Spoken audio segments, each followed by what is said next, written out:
E aí pessoal, tudo bem? Vamos para mais uma videoaula da nossa monitoria então. Hoje a gente vai falar de regulação da atividade cardíaca, vamos falar um pouquinho sobre os pontos principais de fisiologia circulatória e vamos dar uma pincelada sobre pressão arterial, tá? Antes de começar, só para dar os créditos aqui de novo para o Henrique Scherer, tá? Vamos usar de novo nessa videoaula os slides do Henrique Scherer. Eu fiz umas pequenas alterações, mas a criação dos slides aí para deixar os créditos de novo para ele é do Henrique Scherer, beleza? Começando então, vamos falar primeiro de regulação da atividade cardíaca. Basicamente, a gente tem dois tipos de... primeiro, a gente tem uma autorregulação da atividade cardíaca, né, que o coração consegue autorregular a sua força de contração de acordo com a sua demanda, e a gente também tem uma regulação extrínseca da atividade cardíaca, que é pelo sistema nervoso autônomo, né, sistema nervoso simpático e parasimpático. Primeiro, sobre a autorregulação, tem dois tipos. A heterométrica, que a gente já conhece, tá? É basicamente Frank Starling, e a homeométrica, tá? Vamos primeiro rapidinho sobre a heterométrica. Como o próprio nome diz, tá? Varia o comprimento da fibra. Então é uma autorregulação da força de contração do coração que depende da variação do comprimento da fibra para que ela ocorra. É Frank Starling puro, tá? É aquele negócio de que as fibras têm um ponto ótimo de estiramento e, portanto, se o coração recebe uma pré-carga maior, se ele recebe mais volume de sangue para bombear, ele entra num ponto ótimo, as fibras cardíacas entram num ponto ótimo de estiramento, né? E daí elas conseguem, as actinas lá ficam mais próximas, as miosinas conseguem agarrar,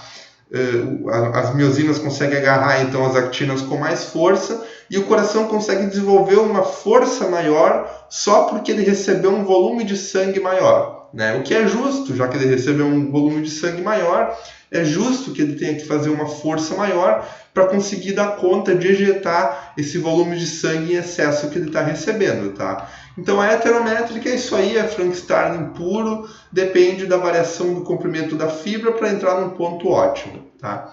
A homeométrica, vamos de novo, né, no nome do negócio, homeométrica não varia o comprimento da fibra, ou seja, não depende da pré-carga.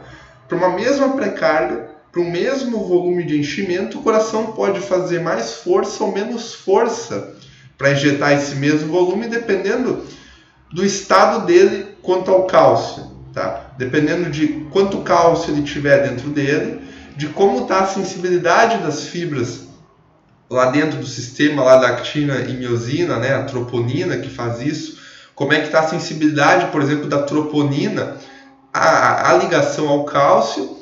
E a homeométrica, então, já que depende basicamente do cálcio, a gente pode pensar como se fosse o inotropismo em si mesmo, né?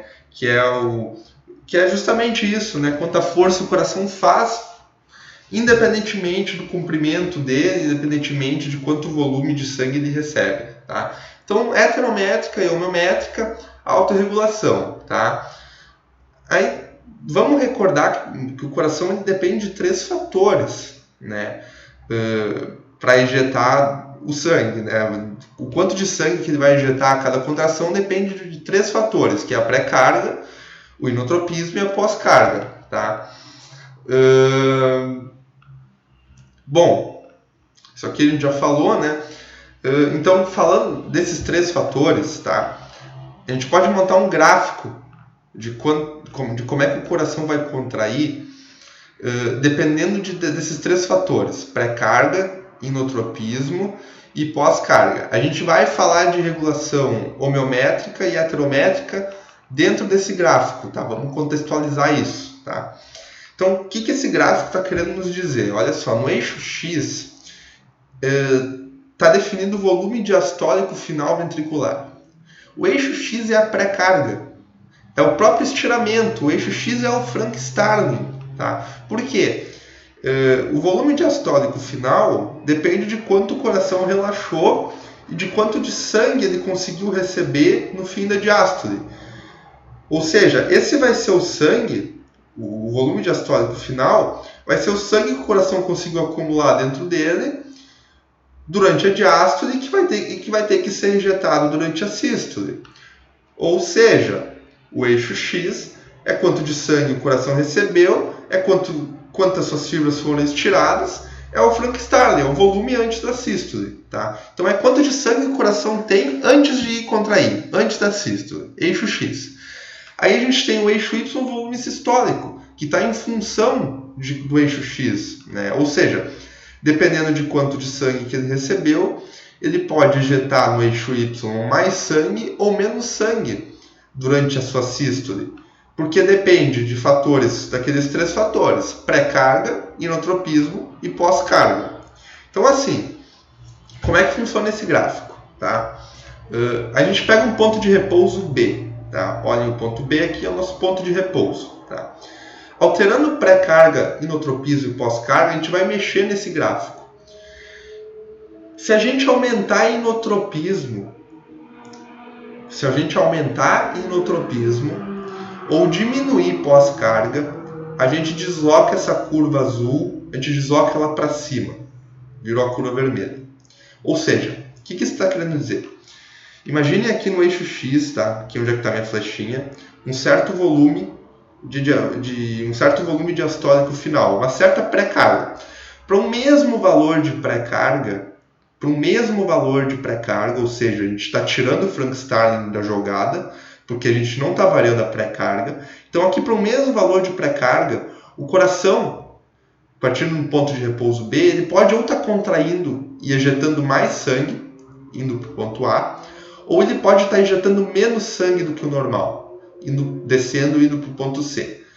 Por quê? Ora, se a minha pré-carga está igual, ela está constante, tanto em A, em B e em C, por quê? Porque aqui o eixo X é o mesmo valor para A, e B e C. Por que em um certo momento, aqui em cima no ponto A, o coração, para uma mesma pré-carga, para o mesmo volume diastólico final, ele está conseguindo ejetar um volume sistólico maior, ele está conseguindo ejetar mais sangue nessa contração, ou pelo contrário, no ponto C, ele está conseguindo ejetar menos sangue durante a contração. Se a minha pré-carga é a mesma em todas as situações. Ou porque a gente varia o inotropismo, ou porque a gente varia a pós-carga. Então, aumentando o inotropismo, mesmo que ele tenha uma mesma pré-carga aqui no eixo X, ele vai fazer mais força e vai conseguir ejetar mais sangue aqui em cima. Então, ele vai subir, vai conseguir ejetar mais sangue do que o normal, um volume sistólico maior no eixo Y, porque ele está fazendo mais força do que o normal. Então, a gente puxa a curva aqui, que era a curva azul, a gente desloca isso para cima e virou a curva vermelha. Tá? Então, ou por causa disso, ou porque o meu inotropismo também está normal, mas a minha pré-carga está diminuída. Que no fim das contas é a mesma coisa, porque se a pré-carga está diminuída, né, eu tenho uma mesma pré-carga, desculpa, eu falei errado. É porque a minha pós-carga está diminuída, tá? Então, aqui o ponto A, ou porque o inotropismo está aumentado, ou porque a minha pós-carga está diminuída.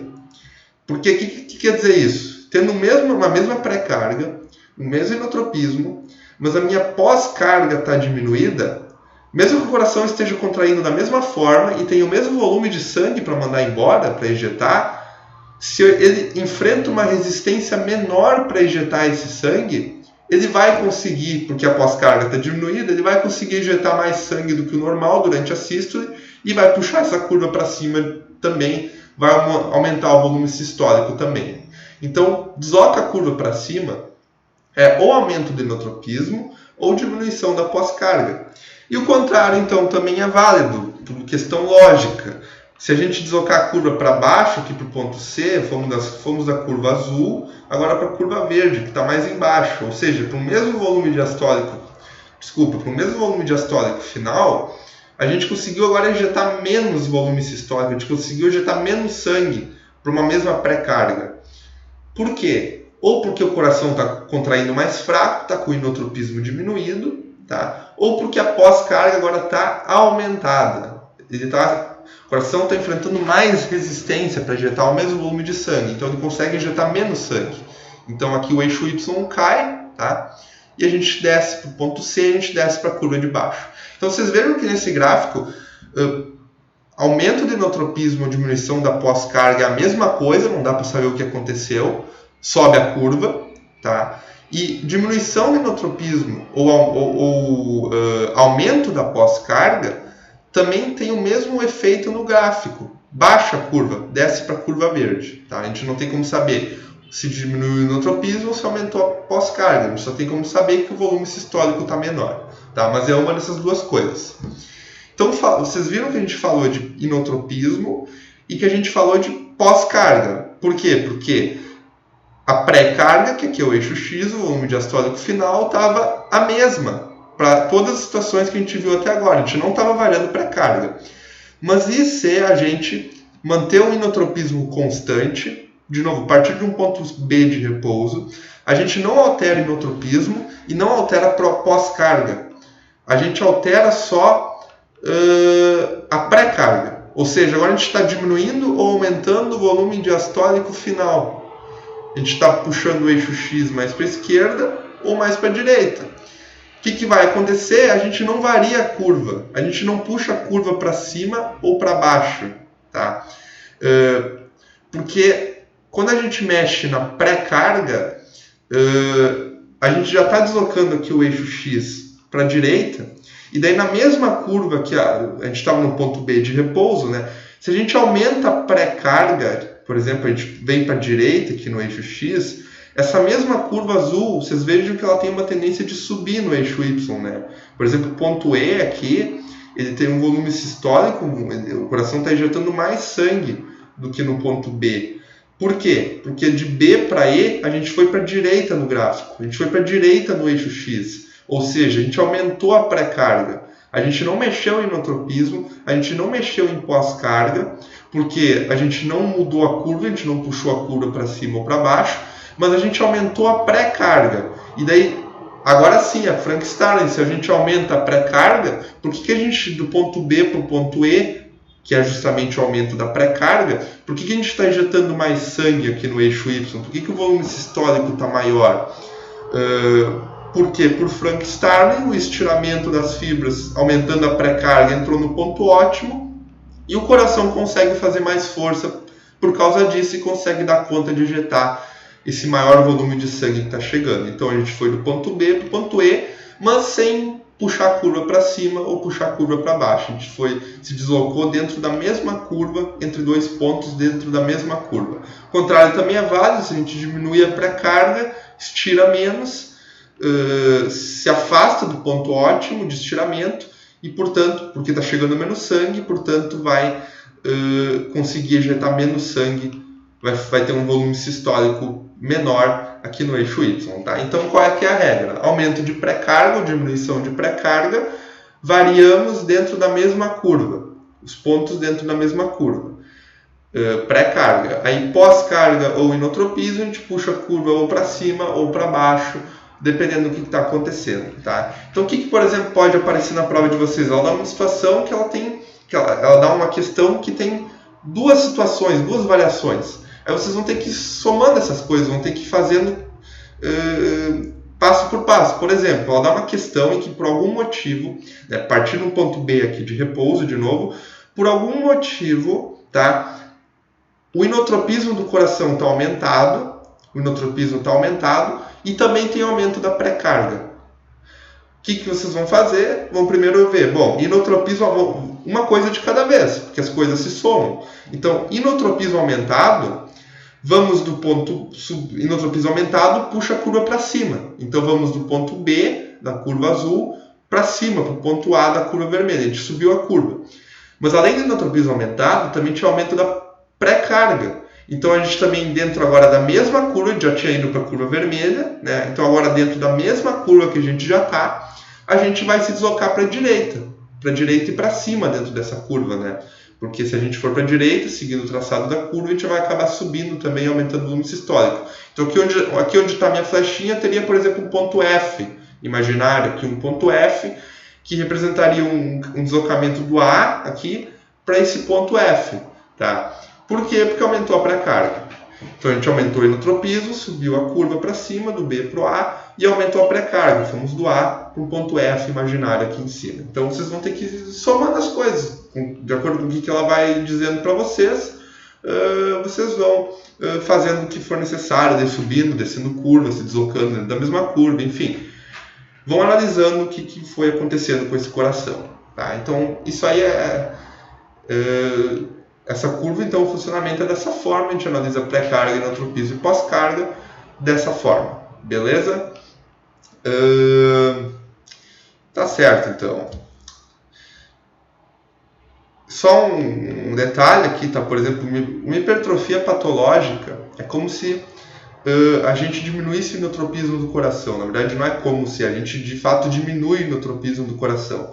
Porque não é por questão de cálcio, nada, mas é para a estrutura das fibras do coração, ela se torna ineficiente para ejetar sangue. Porque o coração normalmente tem que ter lá um formato, a câmara cardíaca, a câmara ventricular tem que ter um formato elíptico, para ter uma eficiência máxima de ejeção. Aí na hipertrofia patológica, a gente vai moldando a parede dessa câmara ventricular e ela perde o formato elíptico, é como um negócio patológico, ela toma um formato meio irregular, assim, errado, que não é muito eficiente para ejetar sangue. Então, mesmo que as fibras estão lá contraindo direitinho, a arquitetura da câmara não permite que essa contração das fibras tenha uma eficiência boa para a contração. Então é como se a gente diminuísse o inotropismo, deslocamos do ponto B para o ponto C, por exemplo. Tá? Infarto é a mesma coisa, diminui o inotropismo também, porque infarto morre em células, morre em miócitos cardíacos, então a gente perde células para fazer força de contração, a gente perde força de contração. Então também diminui o inotropismo porque tem menos células para contrair, desloca de um ponto B para um ponto C. Hipertrofia fisiológica aumenta, é boa, né, melhora a função cardíaca, então é o contrário, desloca de um ponto B para um ponto A. Para o mesmo volume de sangue que ele vai receber aqui no eixo X, ele vai conseguir ejetar mais sangue, um maior volume sistólico aqui no eixo Y. Tá? Mecanismos de como é que acontecem as mudanças, né? Tipo, estimulação simpática, aumenta o inotropismo, né? Como aumenta a entrada de cálcio para as células, porque fosforila aqueles canais de cálcio do tipo L, então entra mais cálcio, põe mais canais de cálcio do tipo L também na membrana, enfim, aumenta lá tanto a condutância dos canais de cálcio do tipo L ao cálcio, quanto também aumenta o número de canais de cálcio do tipo L, ou seja, entra mais cálcio na célula, tá? Simpático também, fosforila cadeia leve da miosina, né? A miosina fosforilada consegue agarrar a actina com mais força, consegue fazer uma força melhor de contração. E um negócio interessante, tá? É que uma situação de isquemia, de hipóxia, né? Começa a acumular CO2, né? Isquemia, não está chegando o suprimento sanguíneo adequado para esse coração, começa a acumular CO2, começa a acumular H+, o ambiente fica ácido aquele ambiente na célula cardíaca, ou seja, acumula H+, tá? Aí se acumula H+, esse H+, compete com o sítio lá do cálcio na troponina, e daí menos cálcio vai conseguir se ligar na troponina e o coração vai conseguir fazer menos força de contração. Por que isso é importante numa situação de isquemia? Isquemia, poxa, já não está chegando suprimento, não está chegando oxigênio, não está chegando nutriente para esse coração não tem mais energia para contrair, a energia está escassa. Então, tem que poupar o ATP que ele tem, não pode ficar gastando ATP ficando contraindo, tá? Não pode ficar contraindo porque não pode gastar o pouco ATP que tem. Então, acontecendo isso, esse mecanismo de acumular metabólitos, CO2 e H+, e daí impede a ligação do cálcio, que diminui a força de contração, isso é inteligente para poupar o ATP que tem. Tu tá com pouco ATP, tu não pode ficar gastando pouco ATP que tu tem contraindo, tá? Porque daí as células vão esgotar o ATP delas e vão aumentar cada vez mais o dano celular até que elas morram. Então, situação de isquemia, isso é inteligente. Isso aqui é um mecanismo inteligente que aconteça isso, tá? E cafeína, cafeína tem efeito inotrópico positivo, tá? Tem efeito inotrópico positivo porque aumenta a fosforilação, aumenta a sensibilidade ao cálcio também, porque ela é uma inibidora da enzima chamada fosfodiesterase, que degradaria ADP. Tá? Fosfodiesterase degrada ADP, aí se tu não degrada esse ADP, tu consegue formar mais ATP, e se tem mais ATP, tem mais energia, enfim. Então, cafeína é inotrópico positivo, tá? Beleza? Bom, a gente viu a autorregulação da força de contração do coração até agora. Ou seja, a gente viu a autorregulação, a gente viu a regulação de uma forma geral das células miócitos de contração. Mas também tem regulação da frequência cardíaca. E tem também uma regulação extrínseca e uma regulação intrínseca da frequência cardíaca, tá? Como é que é isso? Primeiro, tá? Como é que isso se dá? Basicamente, com fibras simpáticas e parasimpáticas. E o simpático tem uma peculiaridade, que o simpático ele inerva tanto miócitos de contração quanto miócitos dos nodos, né? Nodos regulam frequência cardíaca. O simpático inerva tudo. O parasimpático inerva só os nodos sinoatrial e atrioventricular. O parasimpático, vocês vejam que as fibras chegam só nos nodos. O parasimpático não inerva tecido de contração. Tá? Poxa, mas a gente sabe que quando o parasimpático está ativado, ele diminui inotropismo, ele diminui força de contração. Se ele não inerva esses miócitos de contração, como é que ele faz isso? Tá? A ação do parasimpático de diminuir o inotropismo não é por ação direta sobre os miócitos cardíacos, mas é porque quando o parasimpático está ativado, lá no centro de integração do sistema nervoso autônomo, lá no bulbo, o parasimpático ativado inibe o simpático lá no bulbo. Aí o simpático vai estimular menos os miócitos de contração aqui embaixo, porque ele está inibido lá em cima no bulbo. Então, como o parasimpático faz para diminuir força de contração, não é diretamente, é por uma inibição do simpático lá nos centros de contração, nos centros de integração autonômicos superiores lá no bulbo. Tá? Por outro lado, a frequência cardíaca ele faz essa regulação diretamente, tá? Porque como vocês estão vendo aqui, como eu disse, ele inerva os nodos diretamente. Tá? Mas então, essa é a regulação extrínseca da frequência cardíaca. Tá? Regulação extrínseca por simpático e parasimpático por sistema nervoso autônomo. Tá? Mas o coração consegue autorregular a frequência cardíaca dele também. Como? Por meio de um reflexo chamado de reflexo de Bainbridge. O que acontece? O átrio tem receptores, mecanorreceptores. Tá? Quando chega muito sangue dentro do átrio, um volume de sangue muito alto dentro do átrio, esse sangue distende a parede do átrio, distende esses mecanorreceptores e ativa esses mecanorreceptores. Então, muito volume de sangue dentro do átrio, os mecanorreceptores dentro do átrio detectam isso, manda uma aferência lá para cima para o bulbo também, e o bulbo devolve via fibras, via nervo vago, via fibras parasimpáticas, tá? Isso não é tão importante, mas o que é importante? Esse aumento de volume do átrio, tá? É detectado por receptores, aí isso gera um reflexo que tem uma fibra aferente, tanto a aferência quanto a eferência é pelo vago, isso vai lá para cima no bulbo e volta via vias eferentes para os nodos, aumentando a frequência cardíaca. Tá? Notem, isso aqui não é um negócio nem simpático nem parasimpático. Tá? Na verdade, eu acho que eu falei, né, que a eferência pelo vago, eu acho até que a eferência por alguma fibra simpática. Tá? Mas isso não é importante, porque isso não é um reflexo, notem, isso não é um reflexo do sistema nervoso autônomo. O átrio ali só usa as fibras do sistema nervoso autônomo para conduzir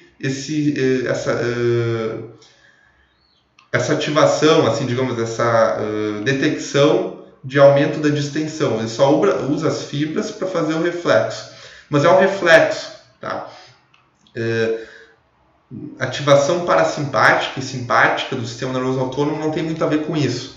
É basicamente, então o átrio distende, e o que quer dizer que seu átrio está distendido? Tem muito sangue para ejetar, tem muito sangue para mandar embora. Tá? O que o coração pensa, entre aspas, tem muito sangue, eu preciso aumentar a frequência cardíaca para dar conta de injetar esse excesso de sangue que tem no meu átrio. Então, pelo reflexo de Bainbridge, lá com os mecanoceptores, detecta isso, via aferente, eferente, aumenta a frequência cardíaca para dar conta de injetar esse excesso de volume que chegou no átrio. Tá? Então, isso aí é o reflexo de Bainbridge. Aumento da frequência cardíaca em função de um aumento de retorno venoso, um aumento de distensão, aumento de volume sanguíneo dentro da parede do átrio, tá?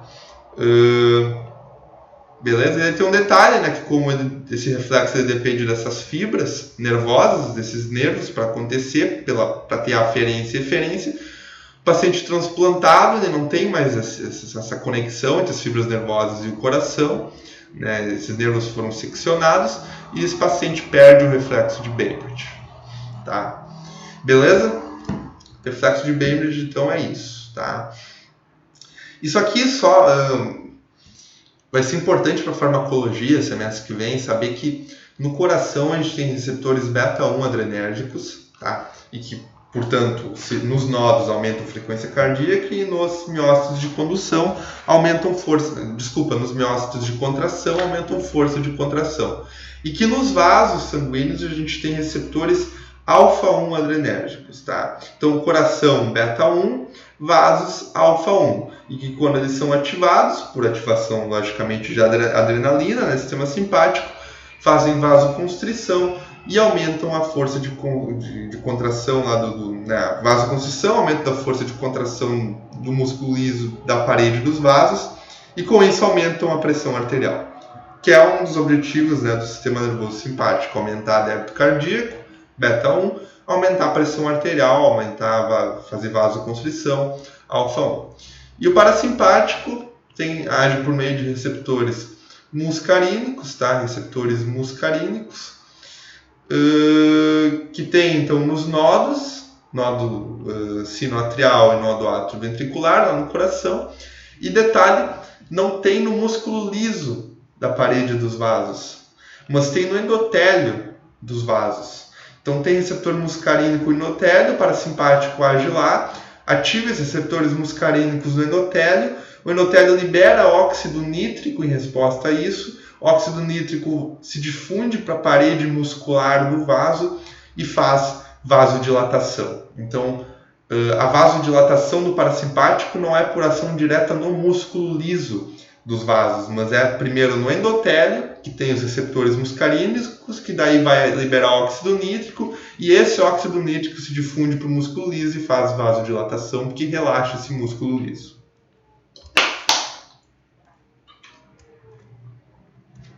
Tá certo? Isso aqui a gente viu, então, tudo certo. Aqui, então, só mais uma coisinha, duas coisinhas aqui nesse slide.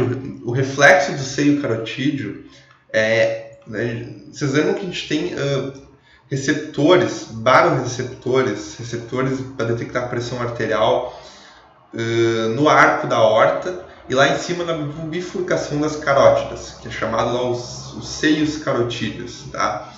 O que acontece? Quando a gente aperta aqueles baroreceptores, por exemplo, para ver o pulso ali, esses baroreceptores, quando a gente aperta, eles detectam esse aperto como se fosse um aumento da pressão arterial. Eles pensam que a pressão arterial está muito alta, porque a gente está apertando ali no local. Aí eles ativam o parasimpático e faz ações parasimpáticas, né? Faz diminuição da frequência cardíaca e diminuição do inotropismo. Então, na semiologia, por exemplo, a gente nunca deve apertar os dois seios carotídeos ao mesmo tempo, os dois lados ao mesmo tempo. Sempre um lado de cada vez. Porque se a gente fizer isso, apertar os dois ao mesmo tempo, pode ter uma ativação parasimpática tão forte a ponto de dar uma síncope, o paciente desmaiar. Tá? Então, é sempre um de cada vez. E daí tem uma coisa aqui chamada escape vagal, que é o seguinte: se a pressão estiver muito alta, fazendo isso aqui, por exemplo, tá?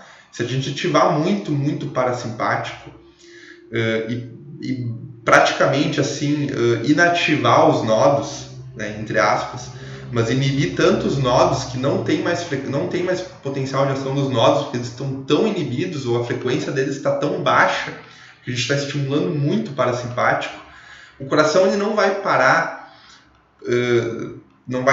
pelo menos na maior parte das vezes, tá? Na maior parte das vezes não vai parar completamente, porque tem esse escape vagal. Porque lembra que as fibras de Purkinje, de feixe de His, também atuam como marca-passo de reserva, né? Se o átrio ventricular e o sino atrial falharem, se os dois falharem, feixe de His e fibra de Purkinje também atuam como marca-passo, só que numa frequência menor, então tipo de 15 a 45 batimentos por minuto, tá? E por que aí elas vão assumir o comando nessa situação, se o átrio ventricular e o sino atrial não funcionarem? Por quê? Por que elas não estão inibidas? Por que os outros dois estão inibidos, o sino atrial e o átrio ventricular, numa situação de ativação do parasimpático muito grande, né? Muito intensa? Porque lembra, parasimpático só inerva esses dois nodos, o resto do coração não é inervado pelo parasimpático. Então, as fibras de Purkinje e feixe de His vão estar liberadas, não vão estar recebendo estímulo do parasimpático. Então elas vão estar funcionando normalmente e vão assumir o controle nessa situação. Vai ser tipo um escape, uma situação de fuga para essa situação bem ruim, né? Que por isso é chamado de escape vagal, né? Uma forma de escapar da ação do vago que está lá inibindo muito fortemente os nodos sino atrial e átrio ventricular, porque ele inerva aqueles dois nodos. Bom, só uma pincelada de regulação hormonal, né? A gente já viu muitos aqui, adrenalina e noradrenalina aumento, fazem inotropismo positivo e aumento da frequência cardíaca também porque fosforilam muita coisa, daí aumenta a sensibilidade ao cálcio, entra mais cálcio, mais contração, mais força de contração, tá? Hormônios tireoidianos, basicamente, a gente tem que saber, aumentam a pressão de pulso, tá? Aumentam a sistólica, baixam a diastólica. E eles têm tipo, uma ação meio que similar ao simpático, porque eles aumentam o inotropismo, tá? Aumentam a frequência cardíaca. Como é que eles fazem isso? Aumentam a atividade da bomba sérvica, aumentam a bomba de sódio e potássio, fosforilam miosina, fosforilam fosfolamban também, né? Que é aquela proteína lá da bomba sérvica, no retículo sarcoplasmático, e quando está fosforilada aumenta a captação de cálcio, e aumento de captação de cálcio é lusitrópico positivo, né? Relaxa mais o coração, o que é importante, porque daí vai encher mais de sangue, porque o coração vai relaxar bem, e na próxima contração vai ter muito sangue, vai fazer mais força para injetar mais sangue, vai ter um efeito, vai aumentar o volume sistólico, vai aumentar o débito cardíaco. Então, de uma forma geral, eles aumentam a função do coração e lá perifericamente, nos vasos, eles diminuem a resistência periférica total, porque nos vasos eles fazem vasodilatação, tá? Então, o hipertireoidismo, por exemplo, tem aumento da pressão de pulso, tá? Aumenta a sistólica, porque aumenta o débito cardíaco, e aumenta a diastólica, porque diminui a resistência periférica total, né? E como a gente viu na última monitoria, resistência periférica total, ou melhor, pressão diastólica é reflexo da resistência periférica total. Se a gente está baixando a resistência periférica total, a gente baixa a pressão diastólica e, portanto, diminui a pressão de pulso. Aumenta a pressão de pulso, porque aumenta a diferença entre a sistólica, que está muito alto, e a diastólica, que está muito baixa, tá? Estrogênio é cardioprotetor, por isso que mulheres jovens, assim, antes da menopausa, têm menos risco cardiovascular. O estrogênio, ele libera óxido nítrico no coração, ele diminui o inotropismo, tá? E faz vasodilatação também. O óxido nítrico é um cardioprotetor, porque justamente por isso ele diminui o inotropismo, então ele força menos o coração a longo prazo, tá? Faz vasodilatação, né? Então, perifericamente, por exemplo, então também o coração precisa se forçar menos para conseguir ejetar o sangue, e por si só ele tem um efeito cardioprotetor lá, porque diminui de alguma forma a inflamação, coisas do tipo, tá? Então o estrogênio é bastante cardioprotetor. Aí, tanto é que daí depois da menopausa, né, o risco cardiovascular entre homens e mulheres se torna praticamente igual. Elas perdem essa vantagem, porque após a menopausa elas não têm mais estrogênio, então elas perdem essa vantagem e o risco cardiovascular entre homens e mulheres se torna igual, tá? É isso aí. Então essa foi a primeira parte da videoaula, tá? Primeira parte. A gente tem mais umas coisinhas para falar. A gente vai falar agora um pouquinho de fisiologia circulatória, tá? Só uns pontos principais, tá? Conceitos principais de fisiologia circulatória. Primeiro, diferença de elasticidade e complacência, tá? Bem importante. Elasticidade é a capacidade, elasticidade é o que as artérias têm, tá? Elasticidade, artérias, complacência, veias.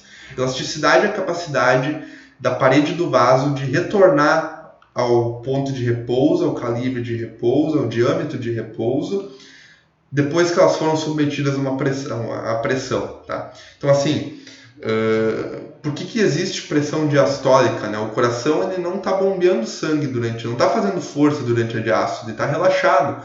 Mas por que mesmo assim tem uma pressão, geralmente de 80 milímetros de mercúrio dentro das artérias, né? Porque elas são elásticas. Então, elas foram distendidas durante a sístole, pelo coração bombeando bastante sangue durante a sístole, e agora, quando o coração está relaxado, elas tendem a devolver essa pressão sobre o sangue que distendeu elas tendem é um elástico, né? Esse elástico foi distendido, agora ele tende a voltar à posição de repouso durante a diástole, e essa tendência a estar voltando à posição de repouso faz uma pressão, né, ali dentro da parede da artéria, o sangue continua ali, pressiona, uma coisa, imagine o elástico tentando voltar, mas o sangue ainda continua ali, né? Então isso causa uma distensão, mesmo durante a diástole.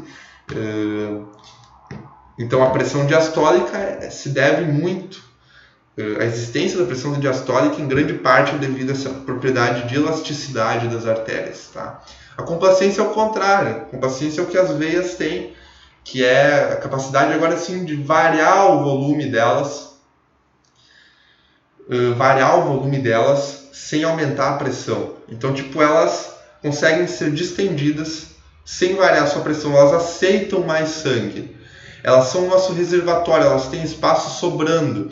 Por quê? Porque elas são facilmente distendidas. Se eu precisar colocar mais sangue no leito venoso, eu consigo facilmente fazer isso, porque as veias têm espaço sobrando, porque as paredes delas são muito complacentes. Então elas se distendem facilmente, são frouxas, sem aumentar a sua pressão, tá? O contrário das artérias, né, que são elásticas. Tá?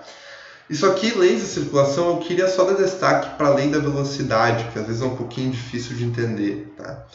A velocidade do sangue em determinado segmento do nosso leito circulatório é sempre inversamente proporcional ao diâmetro dessa parte do leito circulatório. Então, exemplo, capilares. Capilares a gente não deve pensar como eles individualmente. Pense no diâmetro somado de todos os capilares. Pense no leito capilar. Os capilares, para vocês terem uma ideia, se a gente somar eles são 4 vezes o diâmetro da Terra. 4 vezes o diâmetro da Terra é o nosso leito capilar. Então imagine o tanto de capilar que a gente tem. Se a gente somar os diâmetros desse leito capilar, os diâmetros todos esses capilares, a gente tem uma área muito grande de capilar. Então tem muito espaço para o sangue no leito capilar. Então, como a velocidade é inversamente proporcional, nos capilares o sangue tem velocidade mínima, porque tem muito espaço, o diâmetro do leito capilar é muito grande, tem muito capilar. E por que isso é importante? Os capilares são o local de troca, né, entre o sangue e os tecidos. É ali que vai sair nutriente, vai do sangue para os tecidos, né? O contrário também é válido, vai vir metabólitos dos tecidos para dentro do sangue, né? As hemácias vão distribuir o oxigênio. Então é importante que a velocidade do fluxo ali seja lento. Se as coisas passassem muito rápido por ali, não ia dar tempo de haver a troca. Não ia dar tempo de haver a troca. Então é preciso que o fluxo, a velocidade do sangue no leito capilar seja baixa para que haja tempo para que hajam as trocas. Tá? Para que haja as trocas. Então é importante isso. Mas por que a velocidade é inversamente proporcional ao diâmetro? Né? A gente já viu a importância disso. Mas por que isso acontece? Isso é uma lei da física. Tá? É uma lei da física. Ó. É meio difícil de entender, mas pensem na seguinte situação. Tá? A gente tem 3 pistas de carros. Tem carros andando em 3 pistas cheias, carros no trânsito andando. 3 pistas. De repente, essas 3 pistas se transformam em uma pista. Uma pista só. Como é que eu vou fazer para todos aqueles carros das 3 pistas agora conseguirem passar sem prejudicar o trânsito, conseguirem passar só por uma pista. Eu aumento a velocidade daqueles carros. Se eu aumento a velocidade dos carros que estavam vindo em 3 pistas, vai dar tempo de todos aqueles carros passarem em uma só pista, porque agora eles estão andando mais rápido. Então dá tempo de todos passarem, digamos assim, pelo mesmo período de tempo, sem atrasar o trânsito, de todos eles passarem por uma pista só. Por quê? Porque eles estão andando mais rápido. Então eu não vou estar obstruindo o meu trânsito, eu não vou estar obstruindo o meu fluxo, porque eu fiz as coisas andarem mais rápido, porque o meu caminho ficou mais estreito.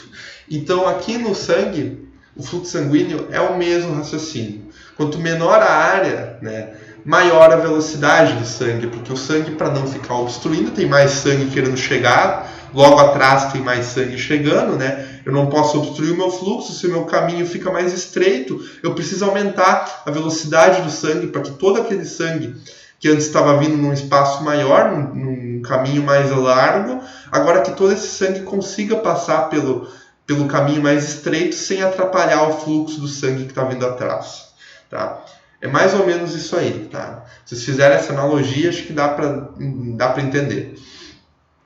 Lei da pressão, né? Isso é básico. Né? Sempre o sangue flui de um local de maior pressão para o local de menor pressão. Então, pensando no circuito, né, o sangue que sai lá do coração, ele tem que voltar no coração. Ele tem que fazer todo esse circuito.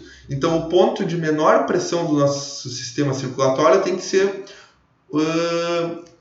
o ponto final dessa via, desse círculo, desse circuito, digamos assim, que é a entrada do átrio, que é lá nas veias cavas entrando no átrio. Por quê? Porque ali é o ponto final do nosso circuito.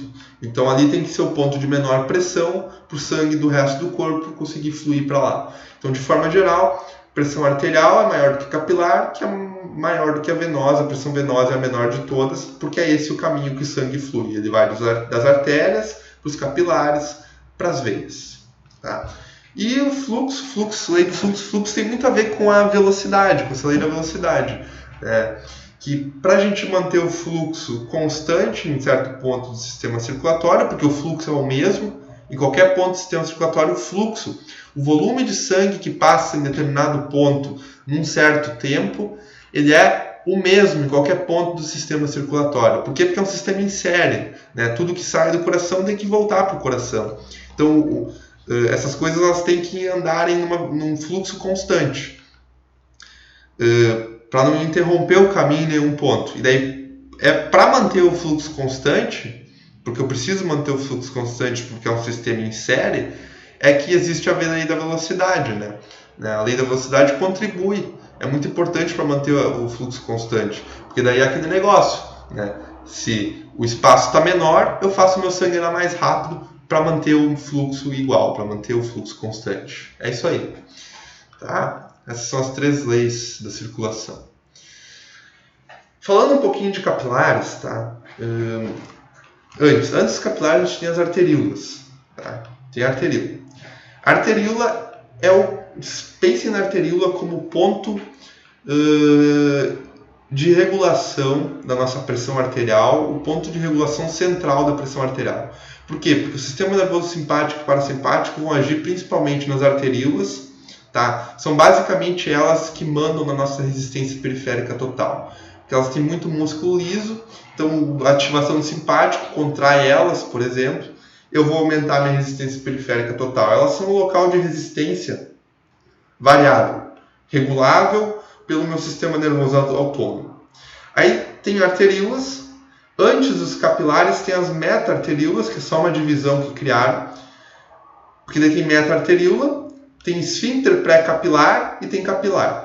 Então o esfíncter pré-capilar está dentro, está na pontinha das meta-arteríolas.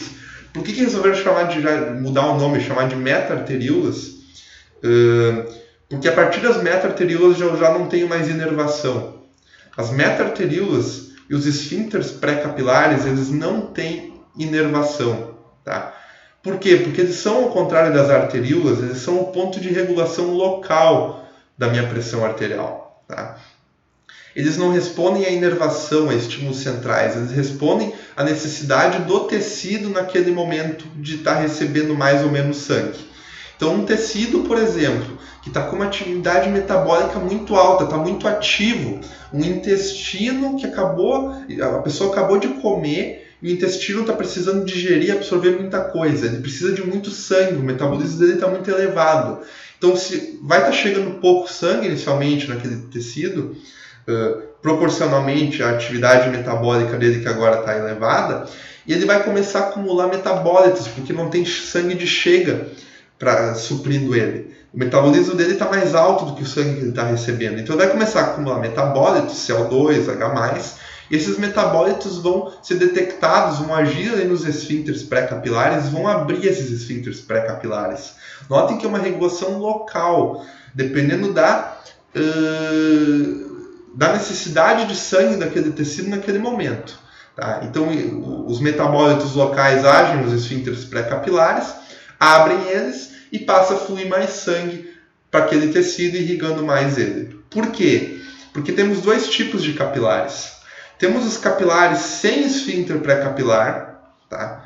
Ou seja, eles estão permanentemente abertos, permanentemente perfundidos, que são os chamados capilares preferenciais, e tem os capilares verdadeiros, que são esses que são regulados, que normalmente estão fechados, porque eles têm esfíncter pré-capilar, que normalmente está fechado, mas que numa situação de maior necessidade abre o esfíncter pré-capilar e eles também são perfundidos. Então, são os capilares verdadeiros, esses que têm o esfíncter pré-capilar e que respondem à necessidade de... Só vão ser irrigados se o tecido estiver precisando de mais sangue. Tá? E daí tem 3 tipos de capilares. 3 tipos. Os contínuos, que é o mais comum de longe no corpo inteiro, tá? Eles têm membrana basal contínua, eles têm células endoteliais e só tem frestinhas entre as células endoteliais. Olha, eu estou mostrando aqui com a minha flechinha, com o mouse, né? Elas têm frestas entre as células endoteliais e permitem a passagem de pequenos íons e pequenas moléculas por essas frestas. Tá? Os capilares fenestrados estão em locais que precisam de mais troca, que fazem mais troca. Tipo, mucosa do intestino, que precisa absorver muita coisa, glândulas, que precisam secretar muita coisa para dentro do sangue, e glomérulos renais, né, que precisa filtrar todo o sangue. Então tem que passar muita coisa do sangue que está dentro dos glomérulos lá para dentro da cápsula de Bowman. Então esses capilares eles têm furinhos no meio da parede, no meio das células endoteliais deles. Vocês vejam aqui os furinhos representados no slide, na imagem, que permitem a passagem de coisas um pouco maiores. Tá? Por quê? Porque nesses locais aqui, intestino, glândulas e glomérulos renais, preciso passar coisas maiores, então eu tenho que ter capilares especiais que permitam passar coisas maiores. Por quê? Porque eles têm furinhos, são os fenestrados. Mas diferentemente dos sinusoides, capilares sinusoides ou descontínuos, esses fenestrados, a membrana basal deles está inteira. Tá? Então eles ainda oferecem uma certa resistência à passagem de coisas. Os sinusoides, pelo contrário, vejam que a membrana basal está toda furada. Então, e os furos aqui, os furinhos que os fenestrados tinham no endotélio, aqui são furões. São furos grandes nas células endoteliais e a membrana basal ainda está toda descontínua também, toda furada. Então isso aqui deixa passar quase qualquer coisa. Os furos são muito grandes. Proteínas passam por aqui. Proteínas são grandes, proteínas precisam de coisas grandes para passar. Células também passam por aqui. Células são grandes, células precisam de espaços grandes para passar. Então, capilares sinusoides tem basicamente em fígado e baço e medula óssea. Tá? Fígado, porque o fígado produz muita proteína, precisa mandar proteína para a circulação, precisa ter furo para passar proteína. Baço, porque ele degrada as hemácias, ele filtra o sangue também.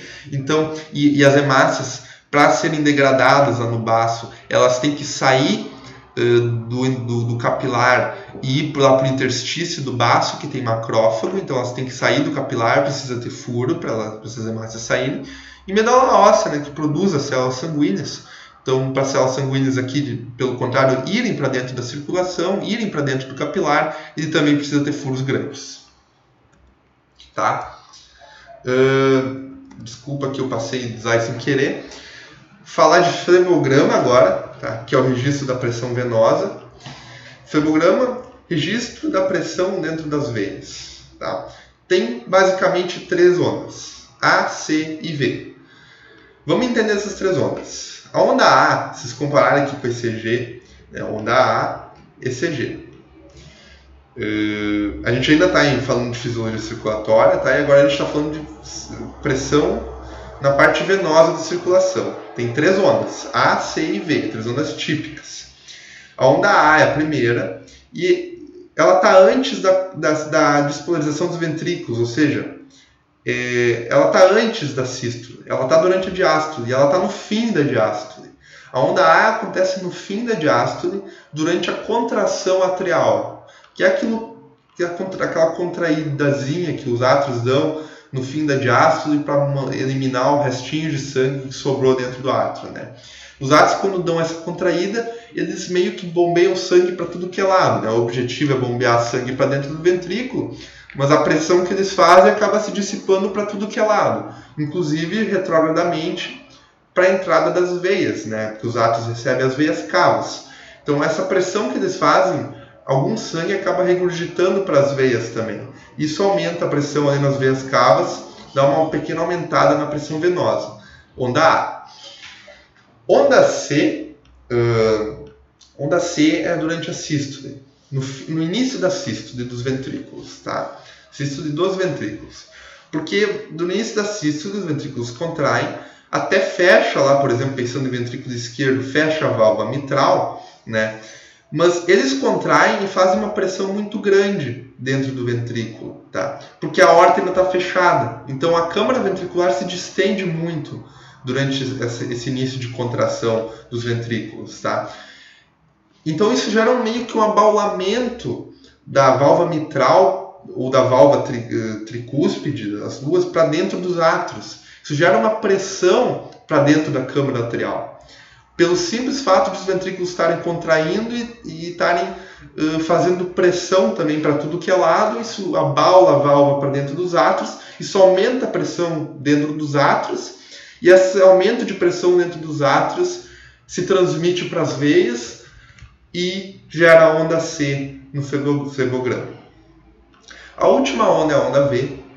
A onda V é no fim da sístole ventricular, e agora é quando os átrios eles estão enchendo, né? Porque enquanto os ventrículos estão contraindo, os átrios estão enchendo, né? Aí no fim da sístole está quase na hora de os átrios já injetarem o sangue deles para os ventrículos, né? Então eles já estão quase cheios.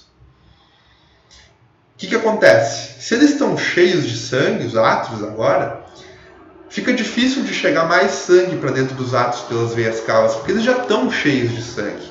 Então, isso aumenta, esse sangue que se acumula dos átrios, aumenta a pressão dentro dos átrios. E esse aumento de pressão, de novo, se transmite para as veias cavas. Aumenta a pressão dentro das veias, aumenta a pressão venosa, é a onda V. Tá? Beleza? Tipos de fluxo que a gente pode ter no nosso sistema circulatório. O laminar é o fluxo mais comum, organizado é o fluxo ideal. Vejam que o sangue flui de forma linear, laminar mesmo, bem organizado, tá? E o fluxo turbulento é quando tem alguma coisa atrapalhando esse fluxo laminar. Tipo, tem alguma obstrução para passar lá dentro do coração, tipo, tem válvulas lá meio fechadas, estenose de válvulas, está difícil do sangue passar, então o sangue acaba se chocando contra as paredes das válvulas, esse choque gera uma desorganização do fluxo. O sangue está fluindo muito rápido, a velocidade do sangue está muito rápido, tende a desorganizar também esse fluxo bonitinho que era o laminar e fica essa coisa bagunçada. Poucas células, anemia, por exemplo, diminuição da viscosidade do sangue, não tem muita hemácia, tá? Então tem pouca célula, o sangue está muito fluido, muito líquido, tende a desorganizar também e formar um fluxo que a gente chama de turbulento. E o fluxo turbulento é aquele que a gente escuta, como sopros, por exemplo. Sopros cardíacos é fluxo turbulento. É, por exemplo, como eu disse, uma estenose de válvula, que daí não tem espaço para o sangue passar, tem um pequeno orifício para o sangue passar, o sangue acaba se chocando contra a parede da válvula, desorganiza o fluxo, forma um fluxo turbulento, e a gente escuta isso como um sopro. Então, tudo que a gente escuta é fluxo turbulento. Fluxo laminar não gera barulho. tá? Isso vai ser importante no próximo slide, tá? Mas primeiro, então, último tópico da nossa videoaula, falar só um pouquinho de pressão sanguínea, tá? A gente tem a pressão sanguínea é basicamente a distensão que o volume de sangue que está dentro do vaso, geralmente a gente fala em artéria, né? O volume de sangue que está dentro da artéria faz na parede dessa artéria, tá? Distensão que o volume de sangue que está dentro da artéria faz contra a parede dessa artéria. A pressão mais alta que a gente tem é a pressão sistólica, né? Por exemplo, normalmente a pressão de um indivíduo é 12 por 8, ou 120 por 80. 120 é a pressão sistólica. Por que ela é a mais alta? Porque ela é, além daquele volume de sangue normalmente dentro da artéria, que já faz uma pressão, uma distensão contra a parede dela, esse volume está sendo impulsionado com o coração contraindo e ejetando sangue, mais sangue para dentro dessa artéria. Então é uma força de contração do coração que aumenta ainda mais a pressão dentro dessa artéria, né? Distende ainda mais a parede dela. Por isso que ela é a mais alta de todas, porque está lá o coração contraindo, fazendo força. Essa é a pressão sistólica, a pressão durante a sístole, durante a contração do coração. E ela depende de três coisas, basicamente. Do volume sistólico do ventrículo esquerdo, ou seja, o quanto de sangue o coração está conseguindo bombear numa contração. Quanto mais sangue, mais distensão da parede da artéria vai acontecer. Da frequência cardíaca, porque pensa o seguinte, uma frequência muito alta, o coração fica bombeando sangue, não dá tempo de artéria esvaziar. Ela está esvaziando e já chega mais sangue, porque o coração está batendo muito rápido. Então esses volumes de sangue vão se somando dentro da artéria, porque não dá tempo da artéria esvaziar, e isso aumenta a distensão da parede da artéria, aumenta a pressão durante a sístole. E depende da resistência da aorta, que quanto maior a resistência, mais força o coração vai fazer para conseguir ejetar esse sangue, mas essa maior força vai se refletir em maior distensão da parede da artéria também. Tá? E a pressão diastólica, tá? A pressão diastólica é daí só a pressão lá que o sangue está, imagine um sangue parado dentro, não sabe que ele não para porque o sangue sempre está fluindo por causa da gravidade, mesmo quando ele não está impulsionado pelo coração, né? Como era durante a diástole. Mas imagine só um volume de sangue lá parado, um volume de sangue dentro da artéria. Esse volume de sangue por si só vai fazer um efeito distensivo na parede da artéria. Então essa é a pressão durante a diástole. E depende da elasticidade, depende muito da elasticidade das grandes artérias. Porque daí durante a diástole, durante a sístole, as artérias foram distendidas pela força que o coração fez para ejetar o sangue. Aí durante a diástole elas vão querer devolver, elas vão querer relaxar as fibras elásticas, a parede da artéria vai querer relaxar, voltar à posição de repouso e vai agora empurrar aquele sangue que distendeu elas de volta para dentro do, digamos assim, para o centro do vaso, tá? Então, essa é a pressão. Por isso que a pressão diastólica depende muito da sístole, tá? Porque quanto maior a sístole, mais a parede foi distendida e agora mais ela vai, durante a diástole, ela vai tender a ficar um pouco mais distendida também, tá?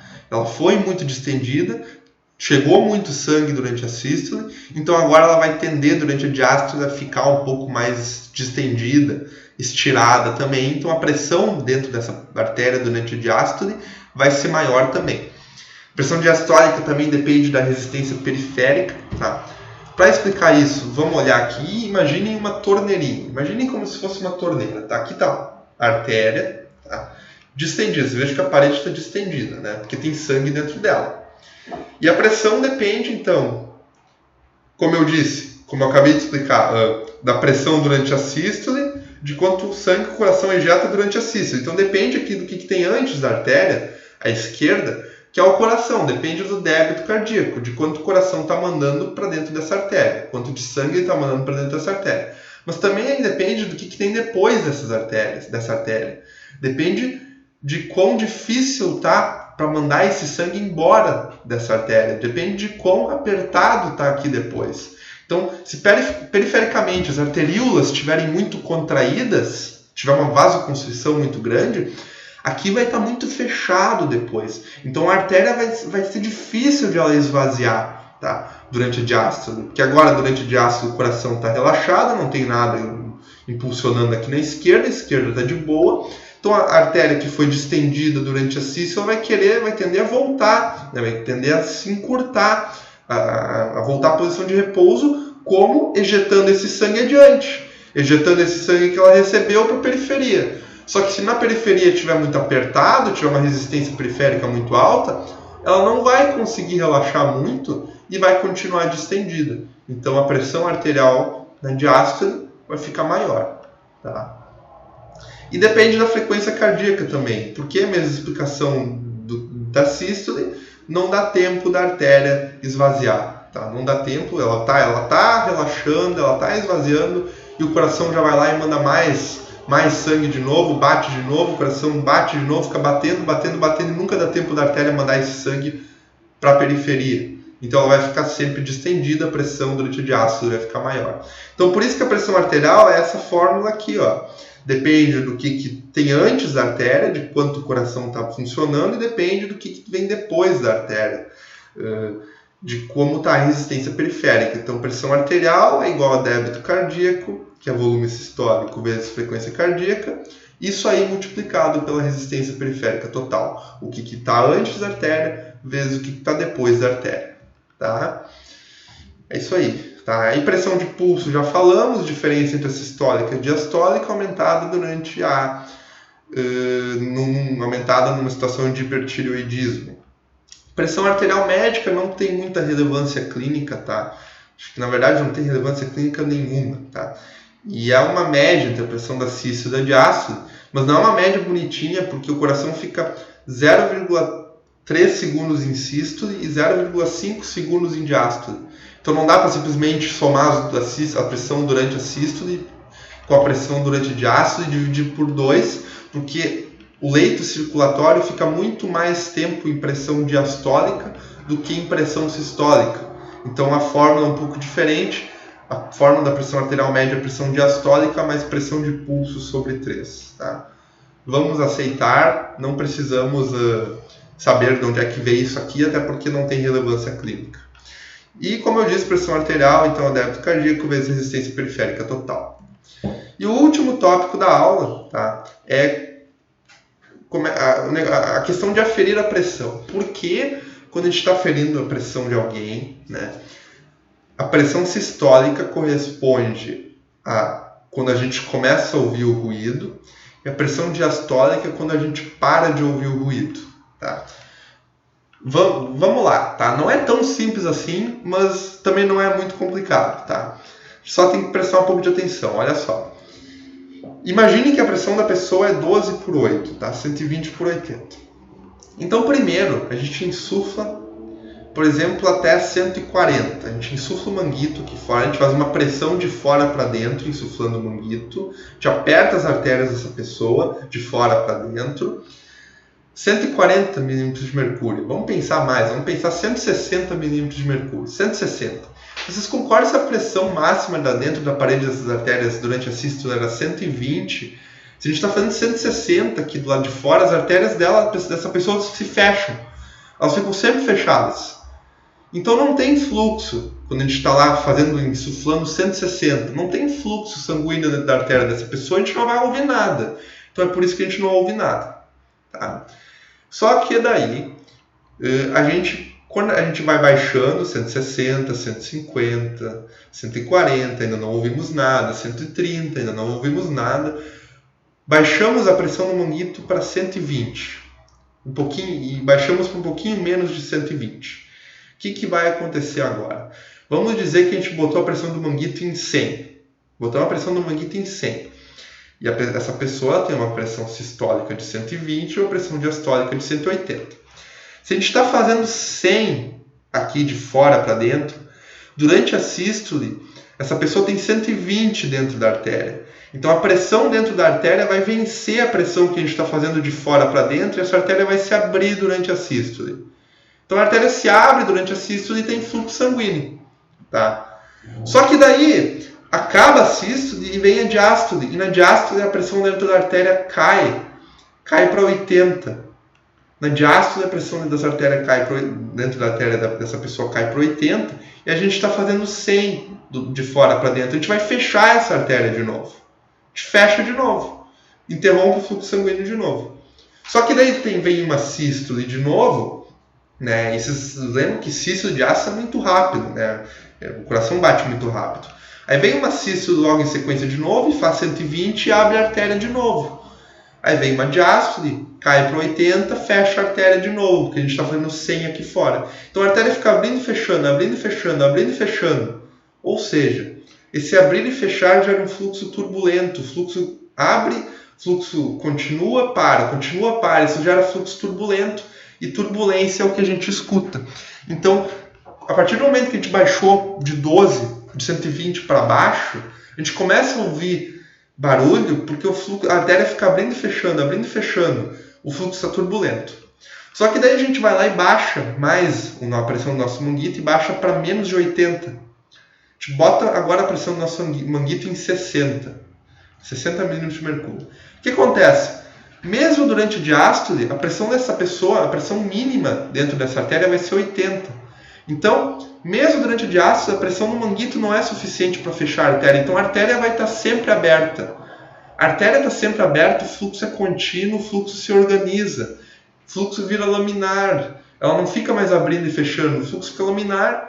Então, o fluxo deixa de ter turbilhonamento e passa a ser laminar de novo, e a gente não escuta mais nada. Então, por isso, quando a gente para de escutar, é quando a pressão dessa pessoa era 12 por 8, quando a gente passa dos 80, põe 80 para baixo, a artéria dessa pessoa passa a ficar sempre aberta, não tem mais fluxo com turbilhonamento, a gente não ouve mais nada. Mas enquanto que a gente estiver insuflando entre 120 e 80, vai ficar abrindo e fechando, a gente vai ficar escutando o turbilhonamento, a gente vai ficar escutando o ruído. Tá? Beleza, tá? E último slide, tá? Só coisas que afetam a pressão arterial de uma pessoa. Decúbito dorsal, deitar aumenta o retorno venoso, a gravidade meio que fica anulada. Se aumenta o retorno venoso, o coração também aumenta o débito cardíaco, porque aumenta a pré-carga, todo o sistema passa a funcionar mais, aumenta a pressão arterial. Se a gente fica de pé, ao contrário. Tá? A gente, pela ação da gravidade, a gente levanta e o sangue vai todo lá para as nossas pernas. Então a pressão dentro das nossas artérias, no resto do corpo, fica muito baixa. O sangue está todo nas pernas. Tá? Então a pressão cai. E é por isso que tem aquela hipotensão ortostática ou postural, quando a gente fica muito tempo deitado e levanta abruptamente. Podemos sentir uma tontura, porque a pressão, o sistema circulatório estava acostumado a uma pressão alta, deitado, a gente estava deitado, a pressão estava alta, então ele meio que deu uma relaxada nos vasos. Só que daí a gente levanta abruptamente, a pressão cai abruptamente, não dá tempo de o sistema simpático ajustar, contrair mais os vasos, isso vai acontecer logo em sequência, mas não imediatamente, né? E daí a pessoa levanta e tem uma queda de pressão arterial, chega menos sangue para o cérebro, porque cai a pressão arterial, e dá uma tontura. Tá? Fatores que afetam a pressão, principalmente esses aí, muito em função da gravidade. Tá? Era isso então, pessoal. Essa foi então mais uma videoaula nossa. Hoje era isso aí que eu tinha para falar com vocês. Espero que tenha ajudado de alguma forma também. E até a próxima. Valeu, pessoal!